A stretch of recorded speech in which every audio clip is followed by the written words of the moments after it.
dilaporkan oleh 22 orang pelapor ke Polda Metro Jaya terkait mempunyai sangkut paut dalam kasus dugaan penipuan seleksi anggota CPNS yang dilakukan oleh Olivia Natania.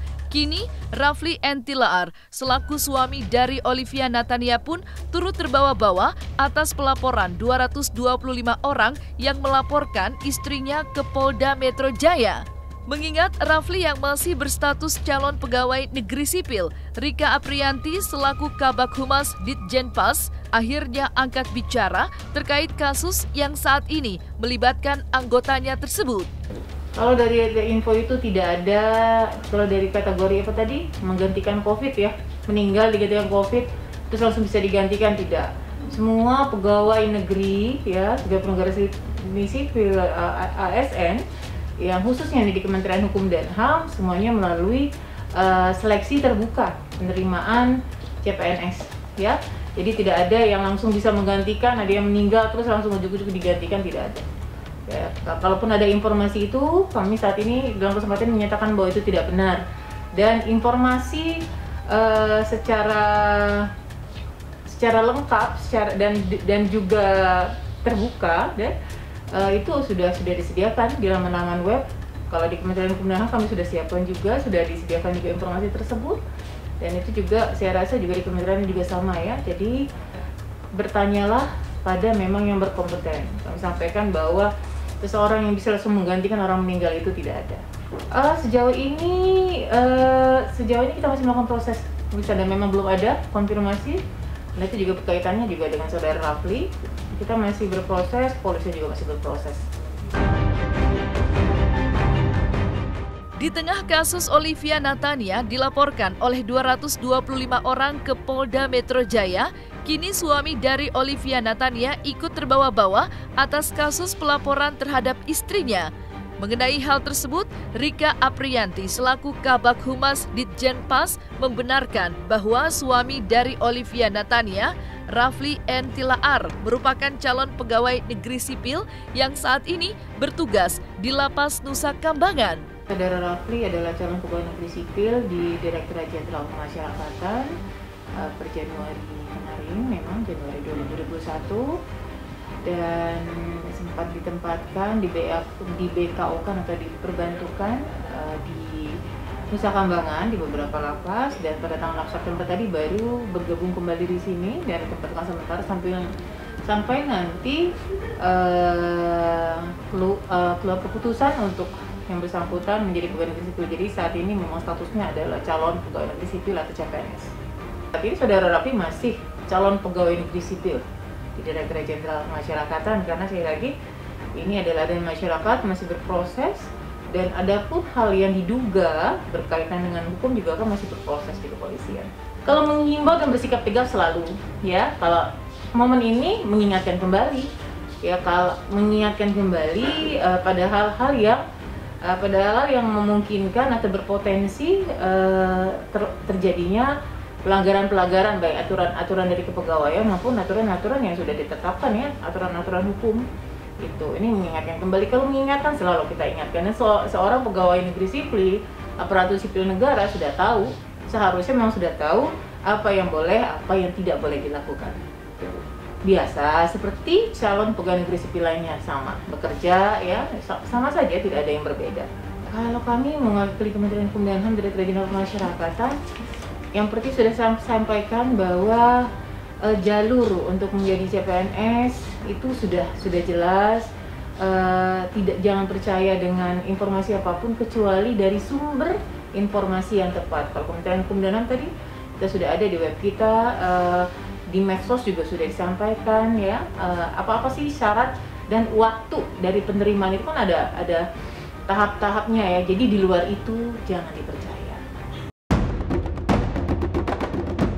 Permasalahan kasus pelaporan 225 orang yang melaporkan Olivia Natania ke Polda Metro Jaya hingga saat ini masih terus berlanjut. Melihat kondisi permasalahan yang saat ini kian rumit, Farhad Abbas kini akhirnya juga buka suara terkait permasalahan yang sebenarnya terjadi pada Olivia Natania saat ini. Kan saya sudah ketemu OI ya sebagai mantan ayahnya ya, dan saya sedikit memberi nasihat hukum juga. Di samping itu kan ada pengacara keluarga Nia Daniati, Mbak Susan T. Agustina, yang mana kami sering berdiskusi gitu, dianalisa bukti-bukti, terus ditanyakan OI yang terima uang itu berapa, tujuannya, motivasinya apa. Peran Agustin ini sangat besar di sini kalau saya lihat, karena Agustin ini bukan orang yang dikorbankan, tapi dia merupakan orang yang memanfaatkan situasi ini gitu. Artinya sekarang ketika dia ditagih, karena kemungkinan ada uang lebih dari 25 juta yang dikumpul, itu yang digunakan oleh mereka. Sistem multi level. Nah, jadi kita lihatlah nanti kalau penggunaan uang itu mungkin OI menggunakan hampir kurang lebih sekitar 1,5 miliar saja. Tapi dia merasa itu adalah bagian untuk membuat pelatihan untuk pendidikan, dan sedangkan Agustin juga dan siapa lagi namanya? Dan Karno dan lain-lain itu adalah orang-orang yang menikmati. Kalau mereka menjadi pelapor, ya berarti mereka hanya mengkambing hitamkan OI saja. Di situ saya lihat. Tapi untuk selanjutnya silakan. Mungkin Mbak hanya Nia yang minta tolong biar bagaimanapun dia anak ya. Karena OI kan kondisi sekarang dia nggak punya duit. Nah, jadi dia kayak anak kecil yang harusnya nggak usah dipercayai kan, kira-kira menurut saya gitu. Harusnya orang kalau bekerja sama itu harus lihat rekam jejak seseorang. Apakah OI ini pernah melakukan atau membuat suatu prestasi? Apakah janji mereka ini masuk di akal? Apakah janji mereka ini bukan melanggar hukum? Jangan sampai perjanjian untuk berbuat jahat jadinya gitu. Jadi perjanjian berbuat jahat itu artinya ada orang yang membayar 25 juta yang ingin jadi pegawai negeri. Kalau mau jadi pegawai negeri, 25 juta kemurahan. Tapi kalau untuk bimbel doang ya itu wajar. Nah sekarang mereka bayar ke Agustin berapa? Nah, karena saya tanyakan ada yang dibayar ke si ibu itu 100 juta. Tapi OI cuma terima 25. Sedangkan mereka buat tanda terima sendiri melalui tanda tangan palsu. Jadi seolah-olah OI yang menerima, padahal tidak. Ya, itu aja. Ya ini kan suami istri gitu kan, suami istri. Kalau dia gelisahnya ya wajar lah. Mau dia itu anaknya perampok, anaknya pencuri, karena selama ini kan tidak tahu begitu, baru ketahuan sekarang. Karena anaknya juga nggak pernah juga ngasih uang besar, ada nggak ngasih ke Nia Daniati, pernah sekali doang bayar listrik, itu kan dipikir cuma 2 juta juga. Terus saya tanya sama Nia, kau pernah terima berapa miliar? Oh, ada 1 miliar. Pernah sekali kasih uang 5 juta itu doang, tapi kan dia pikir ada suaminya ini, ya kalau seorang ngasih 5 juta wajar gitu. Ya udah. Jadi saya bilang hati-hati loh, lu terima uang dari OI bahaya gitu. Itu nggak ada. Udah dulu aja. Silakan Bu Susanti cerita tentang aliran dana. Apakah itu ada ke Nia Daniati atau ke keluarganya gitu? Coba silakan. Untuk aliran dana ke Nia Daniati itu nggak ada ya. Paling OI itu hanya membantu, pernah bayar listrik, cuma bantu seperti itu, beli bayar listrik lah. Kan kalau tahu uang dari itu nggak mau, kalau tahu dari itu nggak mau kan Nia kan? Iya, nggak mungkin. Karena dia katanya bisnis bansos dan bisnis apa? Iya, dia punya bisnis bansos. Punya salon. Sama salon. Iya, salon. Suami OI itu PNS, masih tahap prajabatan lah gitu lah, masih proses kayak magang, tapi mereka pendidikan. Ya, tapi kalau memang hanya digunakan rekeningnya ya Bu Susan, ya, itu nggak salah menurut saya. Dia juga rekeningnya suami dipinjam sama OI gitu, digunakan oleh OI dan dia tidak tahu menahu dengan perputaran uang atau apapun gitu.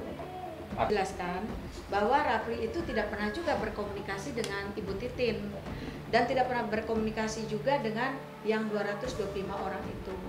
Jadi tidak pernah berinteraksi atau menggunakan rekeningnya Rafli pun juga itu inisiatif daripada OI gitu. Jadi dalam hal ini Rafli tidak pernah tahu menahu. Ya seburuk-buruknya orang buruk pasti ada baiknya. Sebaik-baiknya orang baik ada buruk ya, kayak gitu ya salah. Artinya dia menganggap saya itu ada ide, ada jalan keluarnya lah. Intinya lah ya. Yang penting itu bukan hanya nasihat, bukan nasihat parhat, tapi DP. Ya maksudnya uang bantu. Oh iya ada. Oh iya suaminya semua datang. Bang Susan selalu datang. Pulang. Ini kita makan, biasanya nyanyi juga. Ya sama support. Saya tuh yang saya takutkan kalau uang itu dikasih buat Nia Daniati. Tapi ternyata tidak. Saya jamin tidak. Karena kita sudah buka semua rekeningnya, kita sudah print dan Sekarang saya lagi cek. ngejar apakah dia ngasih ke suaminya atau keluarga suaminya gitu. Kalau ada bukti sih bahaya gitu. Tinggal panggil aja orang-orang yang sudah diambil uang itu, suruh kembaliin aja. Karena beda kalau lawyer mungkin ada. Kalau kan kamu ini kan apa? Kalau pengacara jasa lawyer ada di undang-undang. Tapi kalau kamu, saya nggak melihat apa ya. Misalnya saya kasih contoh, kalau tiba-tiba kita bilang itu operasi liver ginjal di luar negeri 1 miliar, di Indonesia 500 juta. Tiba-tiba orang datang semua kata murah. Tiba-tiba kau ambil uangnya, kemudian nggak ada dokter ya gimana itu? Itu kan bohong kan kira-kira gitu. Pikiran saya. Nah ceritamu kayak gitu juga. Ya tapi saya bimbel katanya gitu. Berapa 25? Katanya ada lebih dari itu enggak. Nah, nanti kita akan kejar ke Titin. Nah, dari nyanyinya pun dia sedih. Mungkin sedih karena khawatir ditangkap, diproses kan.